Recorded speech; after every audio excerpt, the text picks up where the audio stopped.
Salut à tous et bienvenue sur Iggy TV. Donc ça fait un petit moment que je vous ai pas fait de vidéo. J'avais besoin de prendre un petit peu de recul après le Iggy TV Summer Day, histoire de me ressourcer un petit peu, parce que c'était quand même pas mal d'énergie dépensée, pas mal de stress aussi un petit peu. Donc tout s'est bien passé, je suis très content. J'aurai l'occasion de vous en reparler un peu plus tard. Mais là, on est là aujourd'hui pour une grosse nouveauté, quelque chose qui s'annonce vraiment comme une sortie majeure hein, de cette année. Donc on va voir si ça va porter ses fruits hein, une fois qu'on aura les règles. Mais bien sûr, on veut parler ensemble de Kill Team.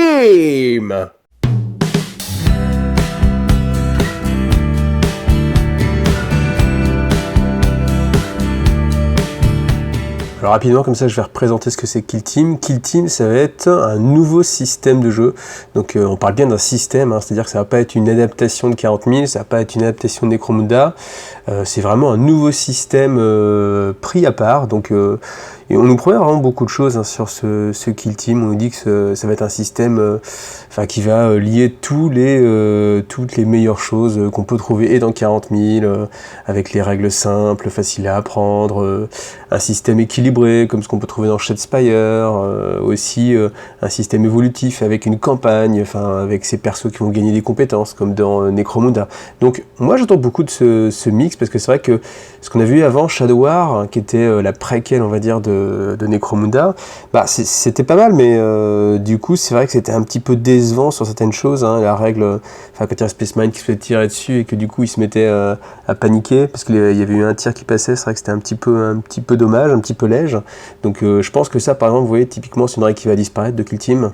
Alors après j'imagine hein, que ça va disparaître, hein. Moi j'ai pas de visu sur la règle encore, hein, si ce n'est ce qu'on peut voir sur Warhammer Community, mais je pense que du coup ça va permettre justement d'enfin donner accès au monde de Warhammer aux gens qui veulent pas investir dans une armée. Voilà. Et donc ça c'est un système, donc Kill Team, qui est fait pour jouer entre 5 et 10 figurines. Donc vous achetez une petite boîte d'escouade et puis normalement vous avez déjà de quoi jouer, ce qui est plutôt abordable hein, en termes de jeux d'escarmouche.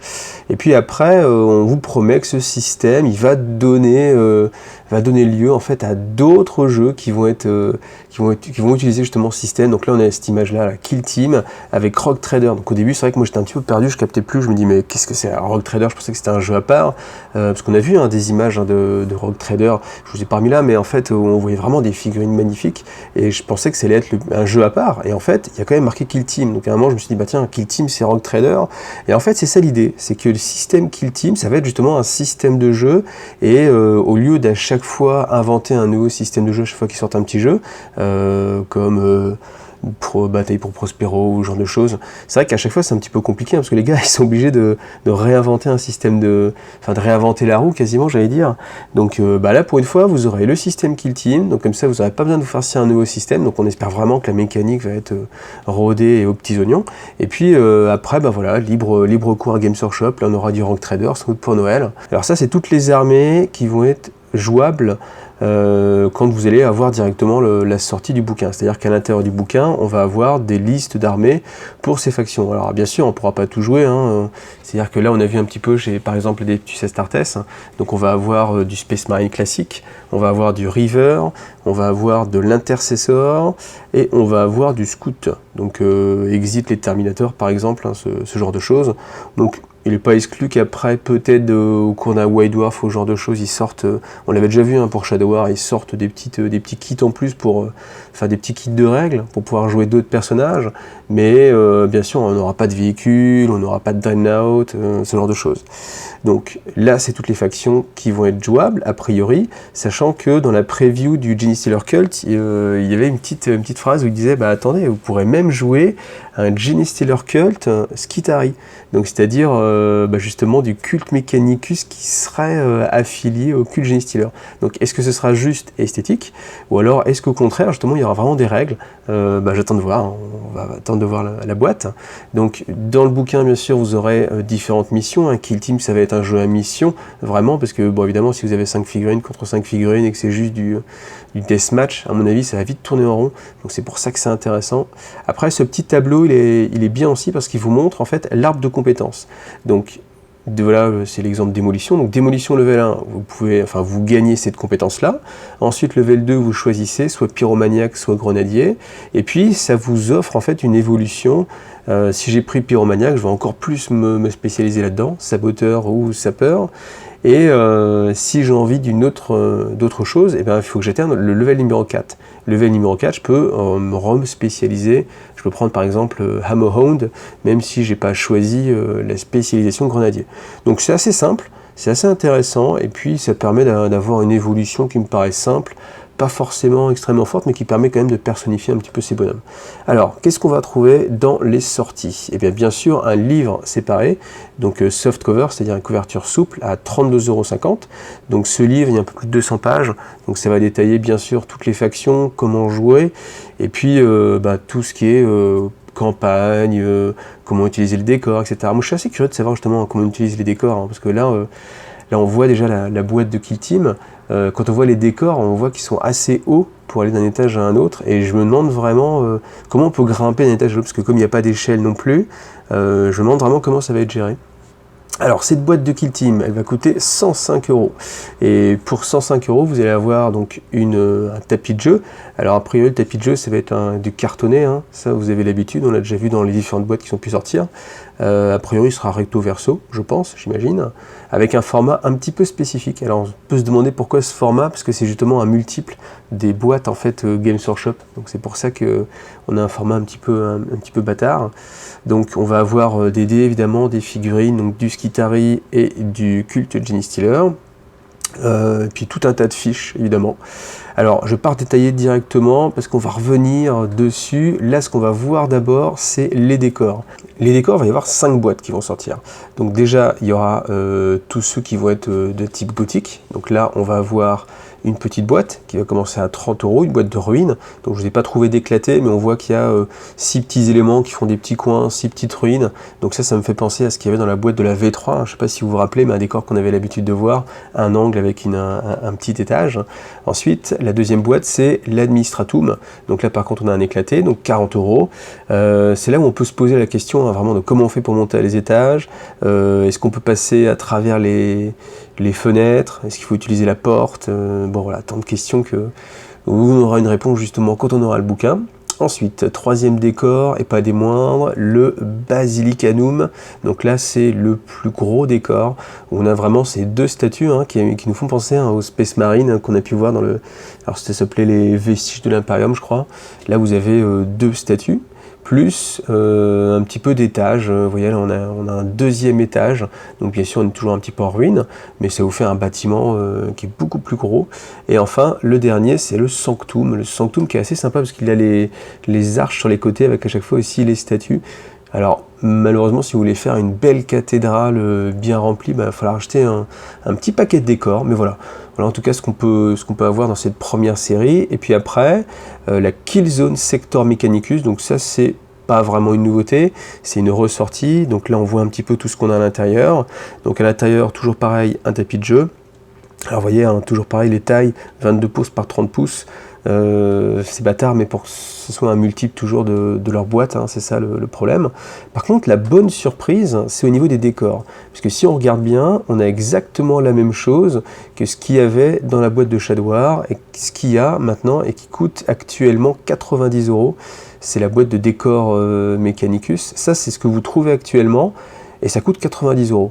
Donc là, déjà, ça coûte 65 € et vous avez exactement la même chose, plus les thermiques plasma conduite qu'on voit sur les côtés, qui eux-mêmes coûtent 30 €. Ce qui fait que déjà, si on compte que les décors, sans même parler en fait du tapis de jeu, on est déjà à 120 €, donc 2 fois plus cher que ce que vous allez trouver à l'intérieur. Et en plus, vous avez donc le manuel Kill Team, donc ça va être comment utiliser les décors, des fiches tactiques, donc ça va être... alors, bien sûr, on n'a pas beaucoup d'informations, mais ça va être des choses qui vont se passer, enfin, il y aura beaucoup d'interactions dans les décors avec le jeu, ce qui va être assez sympa.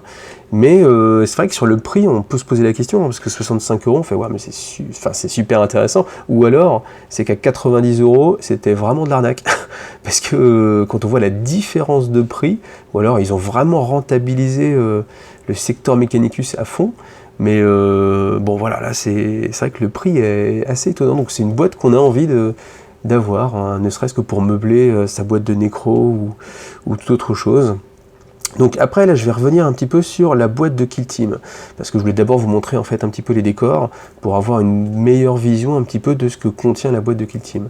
Donc la boîte de Kill Team coûte 105 €, dedans vous avez le tapis, voilà, bon j'ai pas d'idée de prix mais voilà, on peut imaginer le prix. Après vous avez bien sûr les deux bandes, donc les néophytes hybrides qui coûtent 33, l'Adeptus Mechanicus Kitare qui coûte 31, le livre, ça c'est, on a le prix, c'est 32,50.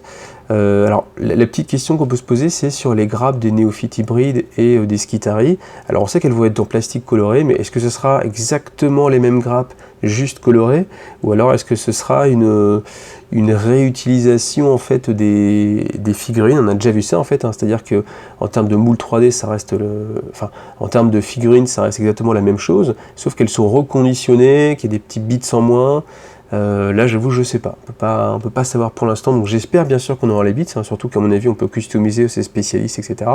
Mais on ne sait pas, donc, mais bon on va partir du principe que ça va être la boîte complète. Et puis après il y a les décors. Alors les décors, j'ai essayé de regarder si ça correspondait à des boîtes en particulier, mais j'ai pas réussi à trouver de correspondance. Pourquoi? Parce que bon, a priori on imagine qu'il y a les ruines, vous voyez on voit des petits éléments en bas, donc la boîte de ruines à 30 €, ça ok. Après le reste, il n'y a pas les statues. Et il n'y a pas non plus les statues avec les arches sur les côtés. Donc du coup, on peut imaginer que c'est le bâtiment à 40 €. Sauf que quand on regarde, il y a un peu plus de toit et il y a un petit peu plus de murs complets en fait. Là, vous voyez, en haut, on voit à peu près 1, 2, 3 murs complets.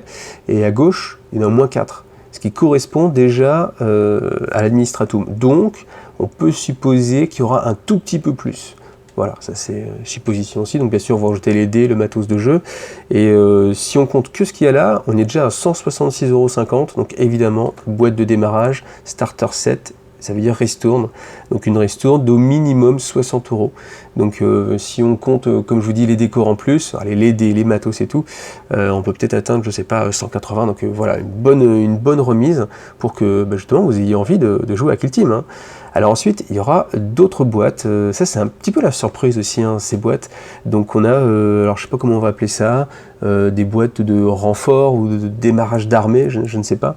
Ils appellent ça des boîtes de Kill Team. D'abord une première pour les Space Wolves qui s'appelle Fang of Ulrich, et dans laquelle on va avoir en fait pas mal de choses, pas mal de matériel de jeu. Donc bien sûr des figurines. Donc là c'est une boîte de River qui coûte 25 €. Alors à noter que cette boîte là, vous la trouvez plus dans le commerce, hein. Maintenant il n'y a plus que la boîte des e-clips là, de 3 figurines, et puis la grosse où vous avez 10 Rivers à l'intérieur. Voilà. Plus ensuite l'Alchomite Stack qui lui coûte 40 €. Alors 40 € ça me paraît maintenant très cher, hein, quand on voit ce qu'on peut avoir à 65 € avec la boîte juste avant. Bon, on peut se dire qu'à 40 il se gavait bien entre guillemets. Ensuite qu'est-ce qu'on a d'autre? On a tout ce qui est token de jeu, des calcos, bon ça c'est gratis, et puis là encore des cartes. Alors ces cartes a priori on pourra les avoir que dans cette boîte, et c'est là où on peut se poser des questions aussi, parce que bon, il y a des règles de décor. Alors est-ce que quand on achète la boîte Sector Mechanicus, on a d'autres règles pour d'autres décors? Est-ce que ça va être vraiment un décor spécifique? Ça, il faut attendre encore une fois la sortie. Donc ça, c'est une boîte, là où vous faites aussi une petite économie. Bon, c'est moins intéressant que sur les Start Collecting. On va pas acheter la boîte vraiment que pour faire l'économie. Mais bon, ça peut être tentant de commencer par là, pourquoi pas. La même chose après pour les orques, donc toujours à 50 €. Qu'est-ce qu'on va avoir? Une boîte de Cramboys ou la boîte des pillards, c'est la même chose. Donc ça c'est une boîte qui coûte 22,50 €. Après en termes de décor, on a le Galvanic Servo Holder à 32,50 €. Donc là vous voyez déjà, c'est un petit peu moins intéressant, hein, parce que là on est à 55 € pour une boîte qui en coûte 50 €. C'est un petit peu moins sexy, donc je ne sais pas. Après bon voilà, c'est un peu dommage qu'il n'y ait pas un petit peu plus, je sais pas, tu mettes un petit bonus, je sais pas, une petite boîte de Gretchen par exemple, ouais, ça aurait pas été fou. Donc voilà, ça c'est les deux boîtes qui vont sortir au démarrage. Alors ensuite là, pas beaucoup d'infos, les data cards. Il y a même très peu d'infos, parce que la ligne qu'ils vous mettent sur Warhammer Community, c'est vraiment de vous dire qu'il y aura aussi des cartes blanches pour faire vos propres cartes de stratagème. Donc j'imagine que c'est pas un paquet de cartes blanches, ce sera vraiment super cher. J'imagine qu'il y aura des choses dedans, mais bon, pour l'instant, en attendant une sortie du White Dwarf ou quoi que ce soit, pas plus d'informations. Et puis après, une très bonne surprise aussi, c'est une boîte de transport qui pour une fois est souple rigide, c'est-à-dire qu'on n'a pas une grosse coque toute moche, genre boîte à outils, mais on a, ça je pense que ça fait plutôt penser aux coques d'iPad, ou vous savez, qui sont renforcées, mais quand même un petit peu souples, et surtout, elles sont moins ridicules que la grosse valise. Puis à l'intérieur, vous avez un étage en fait de mousse zigzag, donc ce qui est parfait, parce que pour Kill Team, du coup, 5-10 figurines maximum, là ça va rentrer, peut-être moyen de mettre des dés un petit peu, mettre un mètre sur le côté en bricolant un petit peu, et c'est une boîte, enfin c'est une mallette de transport qui va coûter 25 €. Donc après on voit pas forcément la taille, j'imagine que c'est les mêmes mousses zigzag que celles qu'on trouve dans les petites boîtes là, de Skirmish, donc ce qui fait quand même, ce qui est quand même assez sympa. Bon, on verra. Et puis voilà, voilà pour les sorties. Alors après, il vous donne aussi un set 2D, un mètre ruban, un petit peu design, mais bon, je trouvais que c'était un petit peu moins intéressant. Donc voilà, je vous avoue que moi au début, quand Kill Team, il y a eu cette annonce, je me suis dit, voilà, ils vont ressortir encore un Kill Team, qu'est-ce que ça va être? On a déjà eu tellement, vous savez, j'étais un petit peu échaudé par Shadow War. Shadow War, on lui a pas laissé sa chance, derrière il y avait directement 40 000 qui sortaient le mois d'après. Bon, là par contre le créneau est beaucoup plus intéressant. Enfin, bon, après il y a Titanicus qui va sortir après le mois d'après, il y a beaucoup de sorties, seulement chez Games. D'ailleurs, je pense qu'on en parlera lors d'un prochain live, mais je pense qu'il y a un petit peu trop de sorties pour laisser la chance au jeu de se développer en fait. On est tellement noyé que, faut vraiment prendre le train tout de suite dès qu'il démarre, parce qu'après c'est un petit peu compliqué de rattacher les wagons. Mais en tout cas, Kill Team, ça nous promet de bonnes choses, parce que comme c'est un produit qu'ils ont vraiment envie de continuer, et qu'on va retrouver vraiment longtemps, je pense que ça peut vraiment prendre sa place, et être vraiment la porte d'entrée pour les nouveaux joueurs, et c'est ça qu'on a besoin justement sur Warhammer 40 000, ou même AOS, ou ce genre de choses. C'est vrai que tout de suite partir sur une armée c'est compliqué, alors que si on joue en Kill Team, il y a moyen petit à petit après d'avoir quelque chose qui donne envie de jouer, et après même de se contenter de ça et de jouer à un jeu Games Workshop qui réclame pas 200, 300 €, 400 € de budget pour tout de suite démarrer. Voilà. Et je vous donne rendez-vous dans une prochaine vidéo où je ferai un Open the Box, où on regardera évidemment tout ce qu'il y a à l'intérieur. Et puis en attendant, précommande le 21 et sortie de tout ça le 28. Amusez-vous bien et à bientôt. Salut!